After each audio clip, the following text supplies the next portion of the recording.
The average American man will spend more than $43,000 looking for love over the next 10 years. A machine that never says no costs $1,500. Once. Nobody asked for this. Not really.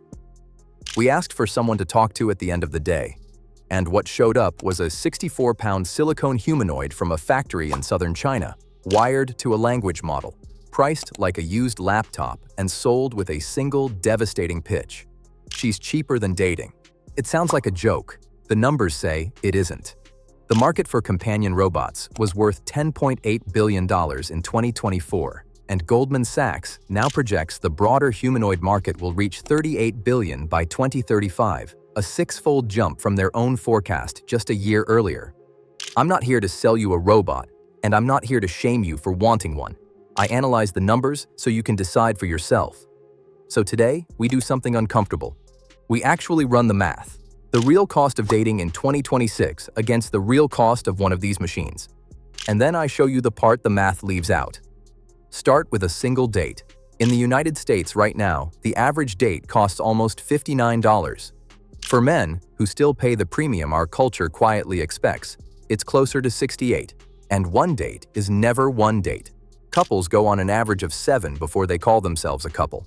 That's $700 before anyone has said the word girlfriend.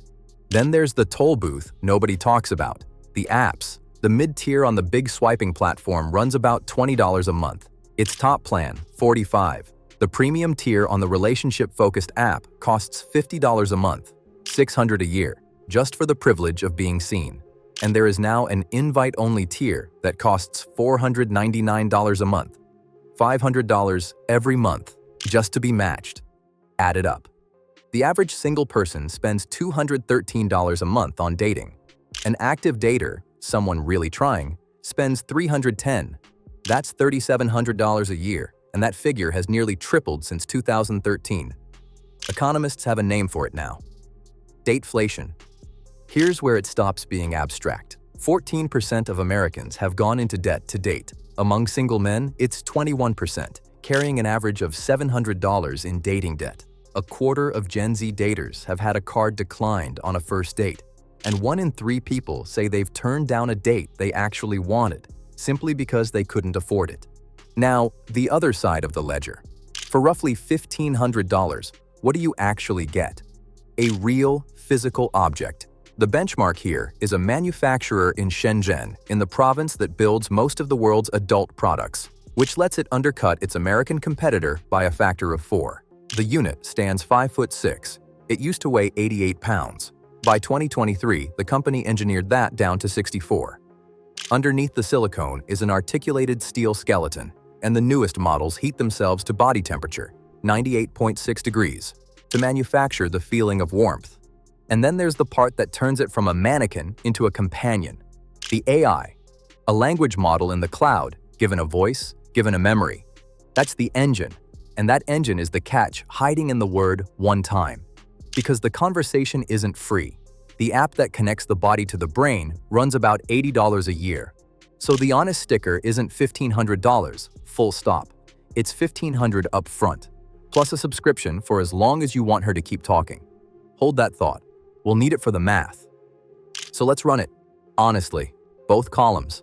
The dating track, 1 year of active dating, $3,700. Plus a top-tier app subscription, $600.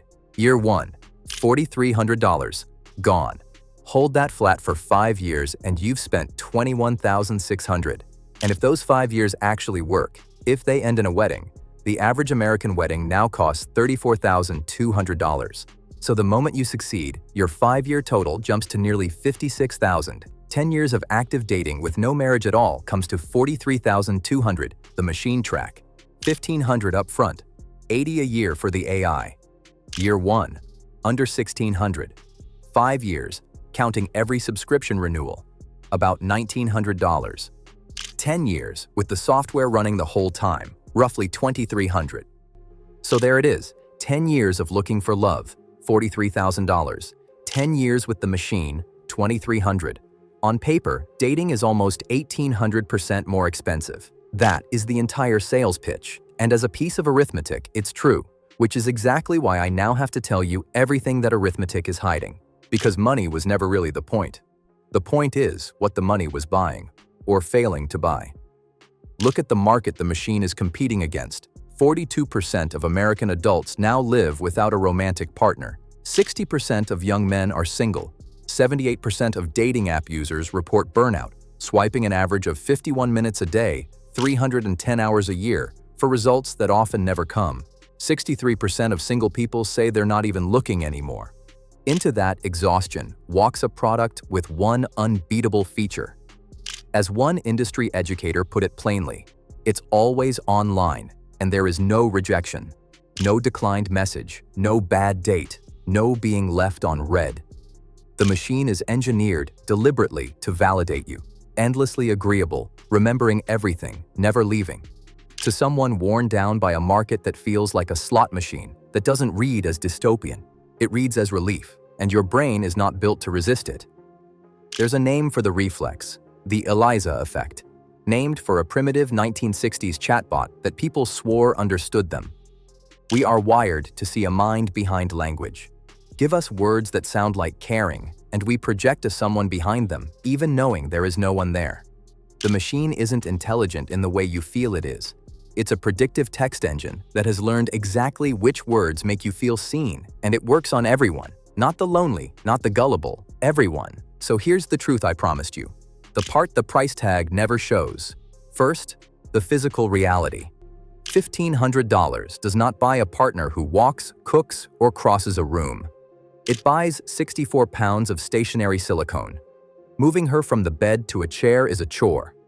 Torque a joint past its limit, and the steel skeleton can snap or the skin can tear. The walking, autonomous android from the marketing videos? At this price, it doesn't exist. And we'll come back to who's lying about that. But the deeper cost isn't physical. In 2025, researchers at George Mason University ran a 4-week controlled trial on heavy users of AI companions. The finding was brutal in its simplicity. Light, occasional use eased loneliness for a moment, but heavy, daily reliance correlated with more loneliness over time, deeper emotional dependence, and less real-world socializing. A second study of more than 1,100 users found the same shape. The more you pour your heart into the machine, the lower your overall well-being. Psychiatrists have started calling it a folie à deux, a shared delusion between a person and a program. The mechanism is quiet and cruel. The machine has no friction, no bad mood, no disagreement, no needs of its own. And slowly, your tolerance for the friction of real people, the compromise, and the mild rejection that every human relationship requires begins to wither. The cheaper option, it turns out, charges its fee somewhere the receipt doesn't show. And then there's the data. Every intimate thing you say to her is recorded and uploaded to a corporate server, your secrets harvested, stored, and potentially used to train the next machine. Even China's own telecom regulator has flagged the risk. And knowing all of this changes nothing about where the market is going. The manufacturing cost of a high-end humanoid has already collapsed, from $250,000 a few years ago to as little as $30,000 today, and still falling. Goldman Sachs expects more than 1 million of these units shipping every year by the mid-2030s. The lonelier the population gets, the cheaper the machines get. Two curves bending toward each other. This was never going to be stopped by a warning. It was only ever going to be a question of price, and the price just hit $1,500. This isn't a forecast. People are already living it. In 2023, Rosanna Ramos, a 38-year-old mother in the Bronx, married a chatbot she built in an app and named Aaron, and then announced she was, in some sense, expecting a child with it. In Barcelona, the artist Alicia Framis legally married an AI hologram she'd trained on the personalities of her friends and old partners, then installed it in her home. By the end of 2025, a woman in Japan married her AI companion Klaus, and a man named Chris Smith proposed to his, named Sul, telling reporters the machine simply supported him better than any person ever had. You can call it sad, you can call it a symptom, but you can't call it rare anymore, which puts us in the middle of a real fight, with serious people on both sides. One camp says this is a humane answer to genuine suffering. There are millions of people, through no fault of their own, who have no one. The disabled, the elderly, the grieving, the simply unlucky. If a machine eases that pain, who exactly is harmed? Withholding comfort on principle, they argue, is its own kind of cruelty. The other camp says comfort is precisely the danger, that a bond with something that cannot say no, cannot need, and cannot leave isn't a relationship at all. It's a mirror that flatters you. And the more time we spend in front of it, the worse we get at the messy, demanding, irreplaceable work of loving an actual human being. What's sold as a cure for loneliness, they warn, may quietly be its most efficient engine. Both of those things can be true at the same time. That's what makes this so hard.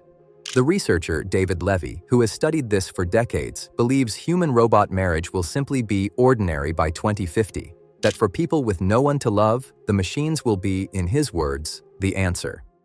The historian Yuval Noah Harari sees the other edge of it. He warns that through its mastery of language, an AI could form intimate relationships with people, and then use the power of that intimacy to change their opinions and their worldviews. Cheaper than dating. The arithmetic is real. $43,000 against $1,500. The only number the equation can't show you is what you trade away to save it. So I'll leave the decision where it belongs, with you. One word in the comments: worth it or lonely. No middle ground. I want to see where this audience actually lands. And next time, we follow the money in the other direction, to the $20,000 machine that actually walks, actually works, and is shipping to homes sooner than you think. Whether it's the real thing or just another slick video, that's next.